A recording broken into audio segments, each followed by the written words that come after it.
Overdraft दे रखा है as per passbook ₹10,000। Overdraft यानी कि debit balance as per passbook जो कि है ₹10,000। और क्योंकि ये ओवरड्राफ्ट है तो आप इसे as a negative item show करेंगे in the bank reconciliation statement. और क्योंकि आपको पासबुक का बैलेंस गिवन है इसका मतलब आपको कैश बुक का बैलेंस फाइंड आउट करना है। ठीक है बच्चों, अगला पॉइंट कुछ इस तरह से है, check drawn but not presented, यानी कि चेक इशू किया गया बाय द अकाउंट होल्डर मगर ये चेक अभी तक प्रेजेंट नहीं हुआ है।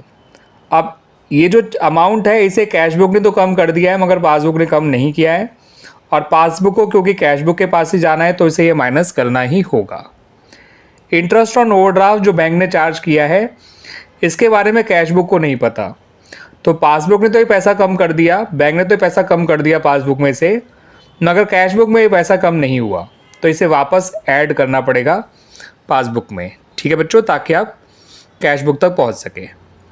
Check deposited but not collected, अब जब चेक डिपॉजिट किया जाता है बाय द अकाउंट होल्डर तो अपनी कैश बुक को बढ़ा देता है, मगर ये चेक कलेक्ट ही नहीं हुआ तो बैंक ने पैसा नहीं बढ़ाया होगा पासबुक में।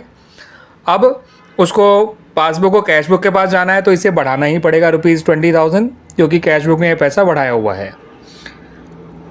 Insurance premium paid by the bank, bank ने इंश्योरेंस प्रीमियम पे कर दिया बट अकाउंट होल्डर के इसके बारे में कुछ नहीं पता तो इसे वापस बढ़ाइए। ठीक है बच्चों, आते हैं अब लास्ट पॉइंट पे। एक बैंक ड्राफ्ट इशू किया गया था फॉर ₹10,000 और बैंक ने ड्राफ्ट बनाने के ₹200 और काटे थे आपके अकाउंट से, तो बैंक ने पासबुक में से 10,200 कम किया होगा, बट जो कैश बुक है उसमें एंट्री केवल 10,000 से ही की गई है। तो पासबुक ने 10,200 कम किए हैं बट कैश बुक ने केवल 10,000 कम किए हैं, तो पासबुक कैश बुक से 200 कम है।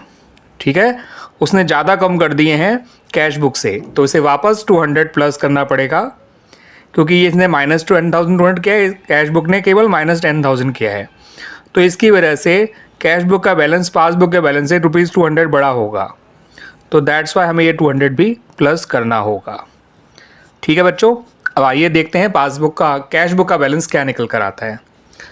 30, 28,500, 8,500, 8,400, 8,200, तो आंसर आया नेगेटिव का 8,200, ₹8,200 नेगेटिव, और ये कैश बुक का ओवरड्राफ्ट होगा बच्चों, यानी कि क्रेडिट बैलेंस होगा ₹8,200। क्लियर बच्चों, आ गया समझ में?